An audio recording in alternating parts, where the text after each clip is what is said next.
Путин в Северной Корее, вероятность терактов на евро и притеснение россиян в Эстонии. Обо всем этом расскажу подробнее в эфире «Нехта». Самые важные и интересные новости. Нерешительные диктаторы или кто кому вассал пытались решить Ким Чен Ын и Путин на встрече.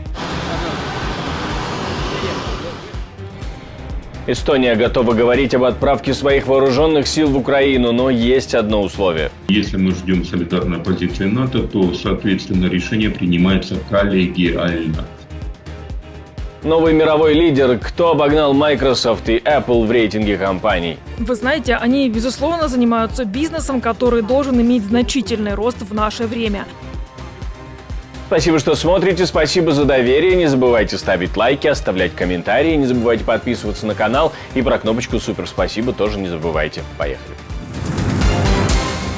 Путин в Северной Корее рекламирует невероятную дружбу и сотрудничество, которому, как он писал в своей статье накануне, уже 70 лет.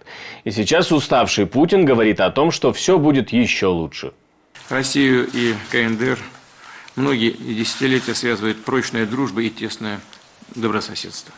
Взаимодействие между нашими странами основано на принципах равноправия, взаимного уважения, интересов друг друга. В прошлом году, в результате вашего визита в Россию, мы значительно продвинулись в строительстве наших межгосударственных связей сегодняшнего дня. И сегодня подготовлен новый фундаментальный документ, который ляжет в основу наших отношений на длительную перспективу.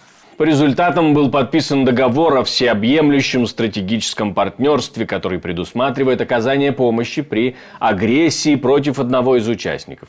Кроме того, не могли решить, кто первый сядет в авто. Путину пообещали полную поддержку и солидарность. Скорее всего, это единственный шанс обеспечить наступление оккупантов боеприпасами. У них есть общая проблема, и это санкции. И Путин действительно возглавляет то, что он считает войной с Западом, и пытается создать многополярную систему, как будто бы перевернуть или создать альтернативу мировому порядку, возглавляемому США. Этот мировой порядок, возглавляемый США, безусловно, создал проблемы для Северной Кореи, верно? Северная Корея также находится под санкциями, и обе страны оказывают друг другу политическую и моральную поддержку в попытках противостоять санкциям. Так, Россия в последние годы блокировала введение новых санкций в Совете Безопасности ООН и только что наложила вето на продление мандата группы экспертов, которая следит за выполнением и уклонением от санкций в отношении Северной Кореи. Так что, знаете, это не было альтруистическим шагом. Он касался не только Северной Кореи, но и, безусловно, имеет последствия для попыток ослабить режим санкций в целом, включая санкции против России. Ну а советник Путина Ушаков говорит, что тот подарил Ким Чен Ыну новый Аурус, адмиральский кортик и чайный сервиз. В Пентагоне обеспокоены этим визитом, но не чайным сервизом, но высказали свое мнение тоже. Углубление сотрудничества между Россией и КНДР – это то, что должно вызывать беспокойство, особенно у тех, кто заинтересован в поддержании мира и стабильности на Корейском полуострове, а также в поддержке народа Украины, который продолжает бороться против российской агрессии. И поэтому, конечно, вы хорошо знаете, что КНДР поставляет боеприпасы и оружие России, что помогает ей продолжать незаконную и неспровоцированную войну против украинского народа. Так что мы будем продолжать следить за этим. Однако, делая шаг назад, я бы хотел сказать, что наше внимание в Индо-Тихоокеанском регионе и на Корейском полуострове сосредоточено на работе с союзниками и партнерами по укреплению мира, стабильности и безопасности в регионе. И это будет оставаться в центре нашего внимания. Ну и еще один позор для российской делегации, которую выгнали из зала заседаний, пока в него не пришел Ким Чен Ын. Зачем? Зачем мы зашли тогда? Зачем мы уже зашли сюда? Нет, нас тут правильно приняли. Россиянам старше 70 хотят запретить водить машину. Движение «Ветераны России» обратилось в МВД страны с таким предложением, которое они объясняют тем, что у старших людей часто портится слух и зрение, их реакция замедляется, и это может создать опасность на дороге. Но в Минздраве заявляют, что предложение недоработано, и возраст не может влиять на способность человека управлять автомобилем. Посмотрим, к чему это все приведет. На Евро-24 высокая угроза терактов, подобных нападению на Крокус Сити Холл в Москве. В этом пишет ряд немецких изданий и Financial Times, ссылаясь на главу Федерального ведомства по охране Конституции Германии Томаса Хальденванга. Возможный сценарий – крупномасштабные скоординированные террористические атаки, подобные недавней в Москве. Насколько ситуация с ИГИЛ в Германии действительно может стать серьезной и может ли та же самая ячейка организации устраивать теракты и в Европе, мы поговорили с военным экспертом Дмитрием Снегиревым. Именно российская сторона вкинула версию о возможности подобных терактов на территории Европы, причем исламскими экстремистами. Вы думаете, случайным выглядело заявление Макрона о перемирии на момент проведения Олимпиады? Нет. Пытались, в первую очередь, это политический сигнал, а второй – это, соответственно, сигнал, который свидетельствует о возросшей террористической угрозе со стороны не только исламистского мира, но и, соответственно, Российской Федерации, которая стоит за ИГИЛом. Ни для кого не секрет, что ИГИЛ тесно связан с Российской Федерацией. Более того, в свое время, в принципе, и ИГИЛ формировался российскими спецслужбами. Кроме этого, российскими спецслужбами была в свое время проведена операция по выдавливанию исламских фундаменталистов с территории Российской Федерации для участия в боевых действиях на стороне ИГИЛ в Ираке и, соответственно, Сирии. У русских в Эстонии больше прав, чем у русских в России, говорит посол Эстонии в Украине. Говорит, многие русские приехали в Эстонию давно и почему-то не возвращаются в Россию, хоть это и просто. Россия уже 20 лет обвиняет нас в том, что мы нацисты. Ранее я работала в ООН в Женеве, и были постоянные заявления, угрозы со стороны РФ по поводу их меньшинства в Эстонии. Ну и, конечно, люди довольно долго жили под российской пропагандой, особенно в Восточной Эстонии. Посол утверждает, что это показатель того, что русские предпочитают оставаться в Эстонии, даже если они критикуют власть, притеснение языковых прав и все такое, говорит Аннели Кольк. Еще она говорит о том, что Эстония готова обсуждать отправку своих войск в Украину. Говорит, для Таллина это не красная линия, но там надеется на общую позицию НАТО.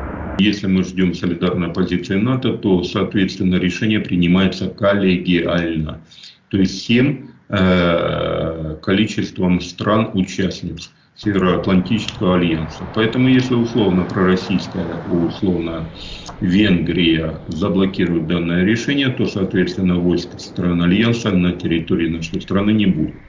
Но в то же время следует отметить и заяву Столтенберга, который заявил о том, что если это будет воинский контингент одной из стран НАТО, с которой с Украиной подписаны двухсторонние договора о военно-технической помощи, то, соответственно, никаких препятствий в данном вопросе не будет. А я напомню, на данный момент у Украины подписано более 17 договоров о военно-техническом сотрудничестве. Не только с европейскими, но, соответственно, и с Канадой и рядом других стран. По всей видимости, это, скажем так, продукт коллективного видения ситуации войны в Украине. Школьник в Чите поджег пух и спалил 6 авто. Полиция установила, что 12-летний рецидивист поджигал пух недалеко от гаражного бокса и не удержал стихию. Сейчас оценивают ущерб, пострадавших нет. Во время хаджа в Мекке погибли несколько сотен паломников. Среди погибших 323 египтянина, около 60 паломников из Иордании и 35 из Туниса. Они приехали совершать традиционное паломничество к святым для мусульман местам Мекки и Медины. Причины смертей в основном давка, пожары в палатках и другие несчастные случаи, связанные с жарой. По данным СМИ, температура в главной мечети Мекки на этой неделе достигала 51 градуса.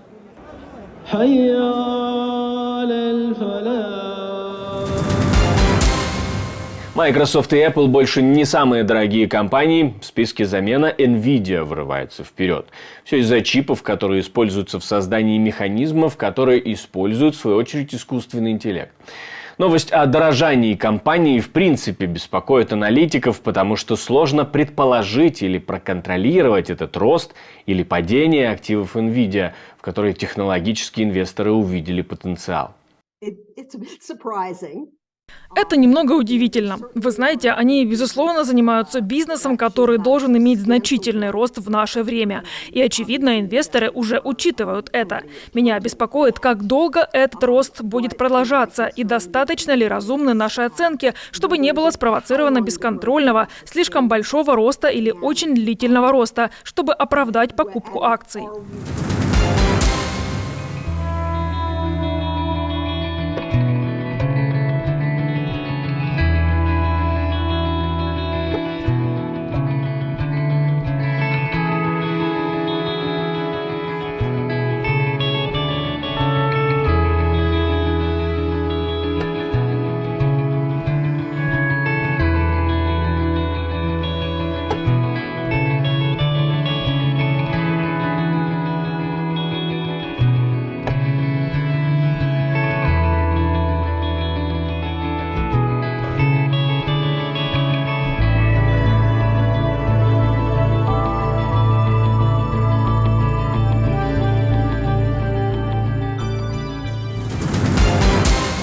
Я хочу напомнить, что мы существуем только благодаря вашей поддержке, ваше спонсорство, донаты, то, что вы нажимаете кнопочку «Супер спасибо», помогает нам создавать новые и новые видео, и это очень важно. Спасибо вам за то, что вы делаете. Также продолжайте ставить лайки, оставлять комментарии, подписываться на канал, это тоже очень важно.